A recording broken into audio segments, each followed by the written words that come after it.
Tal como tive a ocasião de referir na apresentação inicial desta playlist, tradicionalmente quando alguém ouve falar sobre APIs e APIs REST, está fundamentalmente a imaginar uma API construída no sentido de ter acesso a um banco de dados, utilizar uma base de dados, um banco de dados MySQL ou outro tipo qualquer de banco de dados e ter ali um conjunto de regras de negócio extraordinariamente complexas para que ela fique a funcionar. E de facto, na maior parte dos casos é isso que acontece. Uma API é criada para se comunicar com um banco de dados. É o que acontece com a maior frequência. No entanto, isso não quer dizer que não existam formas mais simples de nós começarmos a aprender esta implementação. E eu chamo a atenção para um aspecto particular. Todos aqueles que conhecem PHP, que é, afinal de contas, também um requisito prévio para que vocês possam acompanhar de uma forma muito mais eficiente esta playlist, todos aqueles que têm conhecimentos de PHP suficientes para criar uma aplicação com CRUD, isto é, uma aplicação de PHP que se conecta com bancos de dados e faz aquilo que se chama o Create, Read, Update e Delete de informação, ainda assim podem não estar preparados para a construção de uma API. Porque para uma API é necessário termos duas noções fundamentais. Primeiro, como é que nós tratamos o request e como é que nós construímos a response. Isto é, como é que nós recebemos a informação ou o pedido das aplicações, como é que a tratamos, como é que verificamos se o pedido é bem correto, se podemos responder a esse pedido ou não, e depois como é que nós montamos a resposta no sentido de enviar a informação para a aplicação que nos fez o pedido. Bom, eu irei explicar estes conceitos ao longo dos próximos vídeos com o desenvolvimento de um projeto que eu considero ser, se calhar, a forma mais básica de vocês poderem começar a perceber como é que uma API é construída.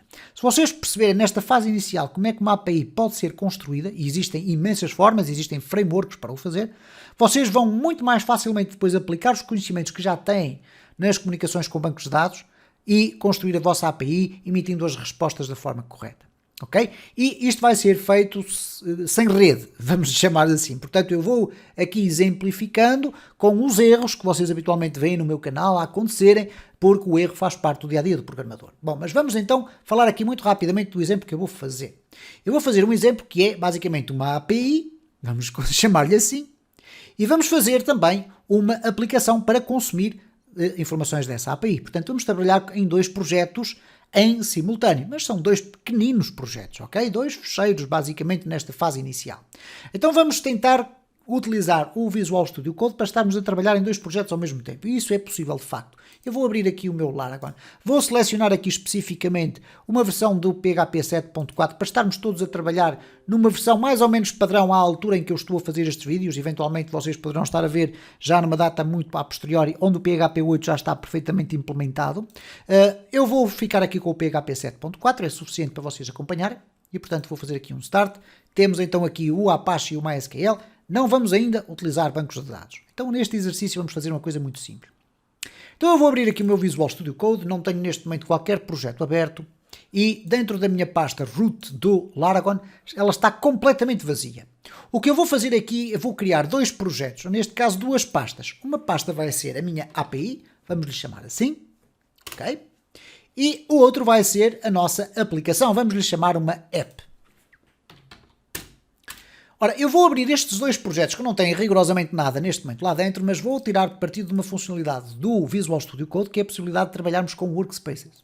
Então eu posso aqui, reparem, eu tenho aqui um workspace from file, etc. Eu vou abrir aqui uma open folder e vou abrir a minha primeira aplicação. Então a minha primeira aplicação vai ser a API, ok? Ela está aberta aqui, portanto não tem rigorosamente nada lá dentro, mas eu agora quero acrescentar mais outra aplicação aqui ao meu Visual Studio Code. Então eu vou aqui abrir uma nova pasta, mas desta vez assim, Add Folder to Workspace. Workspace não está ainda definido, não se sabe muito bem o que é, mas é o espaço de trabalho. Então eu vou adicionar aqui uma outra pasta, neste caso vai ser a minha aplicação, vamos clicar aqui em Add. Então reparem que agora nós passamos a ter aquilo que se chama um Untitled Workspace, isto é, um espaço de trabalho que não tem título. Eu posso lhe dar aqui um título depois, ok? Não há qualquer problema, já o iremos fazer. Para isso eu vou fazer simplesmente um file, Save Workspace As, e agora vou guardar aqui dentro da raiz da minha pasta dos projetos. Então o meu workspace vai ser, vamos lhe chamar aqui, API e consumidor, ok? Ou API e app, Pode ser uma coisa assim deste género. Ok, guardado. Portanto, reparem como ela já tem nome. O que é que isto significa dizer? Que quando eu agora fechar tudo isto, vamos fazer aqui um close workspace e não um close editor, vamos fazer um close workspace. Portanto, não tenho nenhum projeto aqui aberto. Em vez de ter que abrir cada uma das duas pastas, eu vou abrir aqui o Open Workspace. Então, neste caso, quando for aqui e fizer aqui um duplo clique, ou selecionar e abrir, neste caso, ele vai automaticamente abrir os dois projetos. Até aqui tudo certo, vamos trabalhar a nossa API. Então eu vou criar aqui um fecheiro que vai ser um tradicional index.php. Okay? O meu index.php vai ter aqui duas coisas. Uma delas é a recepção do request, portanto o request, e vai ter que a construção da response, ou da resposta. Okay? São duas coisas distintas. Ora, o meu request basicamente é perceber se alguém pediu alguma coisa em concreto. Ok? Então nós podemos verificar agora nesta fase inicial, para simplificar as coisas, se houve um pedido que veio através de uma requisição do tipo GET. Isto é, vamos aqui colocar assim, if is set. Se está definido o quê? Uma requisição do tipo GET, e essa requisição tem uma variável, vamos lhe chamar uma variável que define a opção daquilo que se está a pedir e que eu vou chamar de option, ok? Option, simplesmente assim. Isto é, se está definido na minha query string uma variável chamada option, então eu vou reagir de acordo com essa opção. Caso contrário, significa que não foi especificada nenhuma opção no pedido que foi feito à minha API, ok? Vão apenas acompanhando isto. Então eu vou dizer o seguinte, eu vou preparar aqui uma coisa chamada data, que vai ser basicamente o quê? Um array vazio, e é nele que eu vou construir a resposta da minha API. Vocês já vão ver como. Então eu agora vou dizer o seguinte, eu vou ter aqui no meu get, se eu tiver uma option, eu vou executar qualquer coisa. Caso contrário, se eu não tiver nada, o que é que vai acontecer? Bom, eu vou começar a definir valores aqui para o meu data. O data, e eu vou definir qual é a estrutura da minha resposta. Eu vou colocar aqui uma coisa chamada status, isto é, o status da minha resposta vai ser igual a um error. Vou colocar assim, error com letras maiúsculas. Então é assim, eu vou utilizar sempre na minha resposta este tipo de informação para indicar à aplicação que fez o pedido se a resposta teve sucesso ou teve um erro. Neste caso teve um erro porque não foi definida uma coisa que vai ser obrigatória, que é necessário definir uma opção. Não basta fazer um pedido para a minha API e a API vai ficar sem saber que tipo de resposta é que vai dar. Então nós vamos ter aqui uma resposta com um erro. Ok? Bom, agora vamos aqui colocar apenas uma opção. E para o cenário de termos depois várias opções distintas, eu vou utilizar uma estrutura do tipo switch. Ok? Vamos simplificar tudo isto ao máximo. Então no meu switch, se a minha variável, que é aqui o getOption, isto é, se a opção que foi indicada é uma coisa chamada status, ok? E não tem a ver com isto, ok? Tem a ver simplesmente perguntar se a API está a funcionar ou não, ok? Se a API estiver a funcionar, ela vai devolver uma resposta de sucesso. Então eu vou dizer aqui que data status é igual a success. E habituem-se a escrever as coisas em inglês porque vocês vão com certeza querer criar uma API que seja consumida por qualquer tipo de aplicação, independentemente da língua. Tradicionalmente o inglês vai ser muito utilizado. Então eu tenho aqui basicamente uma resposta a dizer, ok, há um sucesso ao seu pedido porque você definiu não só option, uma variável option no get, já iremos ver isso depois na prática, e para além do option, ela tem um valor igual a status. Então, se tem status, eu vou devolver que a resposta tem um status success e ainda uma, poderíamos colocar aqui uma mensagem, mas eu vou colocar a expressão data. Data significa, ok, o pedido foi feito com sucesso e agora tome lá a resposta completa, isto é, tome lá o volume de informação que eu tenho para lhe dar. Pode ser uma simples frase, como pode ser, por exemplo, um conjunto ou uma coleção de clientes de uma loja, um conjunto ou uma coleção de produtos de uma loja, enfim, o que vocês entenderem. Então eu vou agora colocar aqui que isto é igual a uma resposta que vai ser API running OK. A minha API está a ser executada de forma correta. Depois iremos experimentar aqui, inclusive, colocar isto dentro de um array, mas por agora vai ficar assim. Bom, então nós temos aqui um cenário que é, se existir uma variável option na query string e se essa option for igual a status, é isto que vai ser executado. Caso contrário, nós vamos ter aqui um erro e temos aqui um error, ok? Bom, não estamos aqui a considerar se existe ou não alguma opção por defeito, isto é, por defeito, se não existir nada disto, ele vai também ter que emitir um error. Então nós vamos fazer aqui assim, default, ok?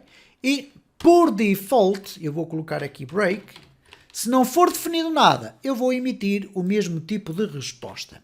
Vou colocar ali que aconteceu um erro no pedido, ok? Portanto, o pedido tem que ser feito para já com option igual a status. Caso contrário, vai dar um erro. Ora, o que é que eu agora vou fazer aqui no final? Eu vou emitir a resposta da API. Bom, como é que eu vou fazê-lo? Bom, eu vou criar aqui uma função, function, response, vamos lhe chamar assim, e a minha resposta vai receber o data que ali está em cima. Portanto, toda esta informação que aqui está vai ser passada aqui para dentro. Vocês poderiam dar aqui um outro nome qualquer. Poderíamos ter aqui data response ou qualquer coisa deste género. O que nós vamos colocar aqui é um header e vamos colocar aqui o tipo de header que nós queremos passar, que é um content type, aqui com letra maiúscula, e no content type nós vamos dizer que vai ser application /JSON. Estamos com isto a indicar que a resposta vai em formato JSON. Não é uma resposta com uma página de HTML, não é uma resposta de texto base, é uma resposta em formato JSON. E agora eu vou ter que fazer o output da minha resposta. Echo JSON encode, isto é, vou ter que pegar nos dados todos da minha data, da minha estrutura de array, e vou passá-la por JSON, isto é, vou transformar em JSON. Então vou colocar aqui data. Se eu colocar aqui data response, significa, para não criar aqui grandes confusões, que é isto que eu estou aqui a passar. Portanto, eu vou emitir aqui um pedido, response data. Bom, então o que é que nós temos neste momento, e vamos já exemplificar ali diretamente com um pedido feito no nosso browser, é o seguinte. Nós temos aqui uma API, cujo endpoint é o endereço desta nossa API e o fecheiro index.php, mas que tem que conter na query string uma variável chamada option e tem que ter obrigatoriamente pelo menos o valor igual a status. Se tiver um valor diferente de status ou simplesmente não tiver a variável option, vai dar um erro. Independentemente do resultado, eu quando pedir para ser enviada uma resposta dos dados que a minha API tem para oferecer, ele vai executar esta função que aqui está, e esta função vai criar um header e vai transformar a resposta num JSON e vai emiti-la. O emiti-la significa apresentá-la, neste caso no nosso browser. Vamos testar isto da seguinte forma. Vamos aqui para a web, ok? Temos aqui a nossa API. Se eu clicar aqui em API, o index vai ser executado de forma automática. Eu vou aqui alterar o zoom para vocês verem melhor. Então eu vou colocar aqui o zoom um bocadinho maior, ok? E reparem o que é que aconteceu. Status error. Porquê? Porque eu fiz um pedido para um endereço da minha API, onde tem o index.php, mas não especifiquei o option, o tal option. Se eu escrever aqui index.php, vocês vão continuar a ver que a resposta é um status error. Se eu escrever agora aqui um option igual a teste, vamos continuar a ter um erro. Mas se eu escrever um option igual a status, nós vamos ter uma resposta a dizer estado sucesso e os dados é a API está a funcionar de forma ok. Portanto, o que nós temos aqui, embora ainda não seja completamente perceptível em termos estruturais o que é que está aqui a acontecer, foi a construção de uma pequena aplicação, que é a nossa API, que já consegue de alguma forma tratar alguns tipos de respostas, isto é, respostas apenas por GET. Então ela recebe aqui este endereço e vai conseguir apresentar informação. O que é que nós vamos fazer já no próximo vídeo desta série? Vamos criar o nosso consumidor, isto é, aqui dentro do app, nós vamos criar uma aplicação que depois se vai conectar com esta API e vai começar a fazer pedidos. E durante algum tempo o que nós vamos fazer é acrescentar funcionalidades aos diferentes tipos de pedidos, como por exemplo, eu quero que esta minha API me devolva um número randómico. Eu quero que esta minha API faça, por exemplo, a criação aleatória de um nome de uma pessoa. E então nós vamos criar condições para isso, para que vocês possam perceber qual é o código genético de uma API, para depois poderem implementar as funcionalidades mais complexas que vocês assim entenderem.